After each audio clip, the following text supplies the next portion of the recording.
WagonR මිල ඉවරයි.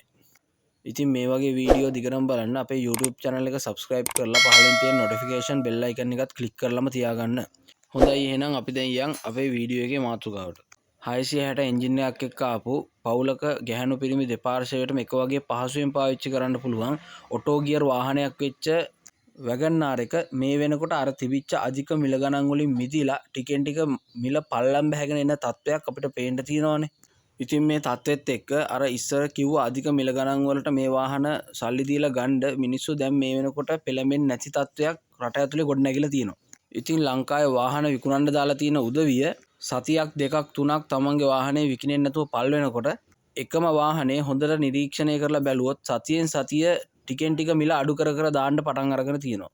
අලුත් බ්‍රෑන්ඩ් නිව් වාහනත් රට ඇතුලේ සංසරණය වෙන මේ වගේ වෙලාවක මේ විදිහට මිනිස්සු වාහන ගන්න එක ප්‍රතික්ෂේප කරලා ඉන්න එක හේතුවෙන් සිද්ධ වෙන්නේ අර තියෙන වාහනවල අධික මිල ගණන් ටික ටික බැහැගෙන ඇවිල්ලා සාමාන්‍ය හරි සාධාරණ මිල ගණනකට ওই වාහන එන එක තමයි.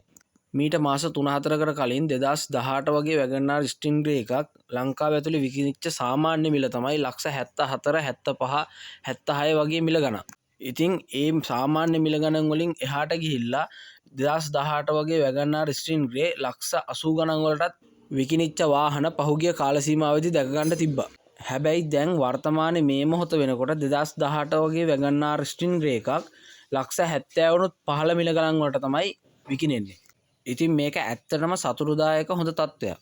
එතකොට එතනින් පල්ලහැට ඇවිල්ලා 2015 14 වගේ WagonR වලට මීට මාස 2-3කට කලින් පහුගිය කාල සීමාවෙදී තිබිච්ච මිල ගණන් තමයි ලක්ෂ 63 64 65 වගේ මිල ගණන්. ඉතින් සාමාන්‍යයෙන් වාහනේ ඒ වගේ මිල ගණන් යනකොට ලක්ෂ 70 කිට්ටු කරලා විකුණපු WagonR කාරුත් ඒ වකවානුවේදී අපිට දැක ගන්න තිබ්බා. ඉතින් දැන් මේ මොහොත වෙනකොට මේ වාහනත් සාමාන්‍යයෙන් ලක්ෂ 58න් පල්ලහැට වගේ ඒ කියන්නේ සාමාන්‍ය ලක්ෂ 55 56 වගේ රේන්ජ් එකට ඇවිල්ලා තියෙනවා. එතකොට මේ WagonR ස්ටින්ග්‍රේ කියන කාණ්ඩෙන් මිදිලා සාමාන්‍ය WagonR FZ FX වගේ වාහනවලත් ඒ වාහනවල කලින් තිබ්බ මිලත් එක්ක බලනකොට ලක්ෂ 4-5ක වගේ බැස්මක් ඇත්තරම පේන්න තියෙනවා. ඉතින් මේ තත්ත්වය වාහනයක් ගන්න හීන දකපු කෙනෙකුට ඒ හීන යම් තාක් දුරකට හෝ හැබෑ කරගන්න ඉතාමත්ම සතුටුදායක ආරංචියක් බවට පත් වෙනවා. ඉතින් අපි මේ වීඩියෝ එකේදී WagonR ගැන විතරක් කතා කරුවට සාමාන්‍ය WagonR විතරක් නෙමෙයි අනිත් වාහන කාණ්ඩවලත් ඒ වාහන මීට කලින් තිබ්බ මිලත් එක්ක බලනකොට යම්කිසි පසුබෑමක් පැහැදිලිව දැක ගන්න පුළුවන් තත්ත්වයක් තියෙනවා. ඉතින් වාහනයක් ගන්න බලාගෙන ඉන්න කෙනෙකුට මේ පවතින කාල සීමාව සහ මින් ඉදිරියට පවතින ඉදිරි කාල සීමාව වාහනයක් මිලදී ගන්න සුදුසු හොඳම කාල සීමාවක් විදිහට අපිට පෙන්වලා දෙන්න පුළුවන්. ඉතින් මේ සම්බන්ධව ඕගොල්ලන්ට හිතෙන දැනෙන දේවල් සහ ඕගොල්ලන්ගේ අදහස් පහලින් කමෙන්ට් කරගෙන යන්න අමතක කරන්න එපා. වෙනදා වගේම වීඩියෝ එක වැදගත් වුණා කියලා හිතනවා නම් අපේ channel එක subscribe කරලා තව කෙනෙකුට බලා ගන්න මේ වීඩියෝ එක share කරන්න.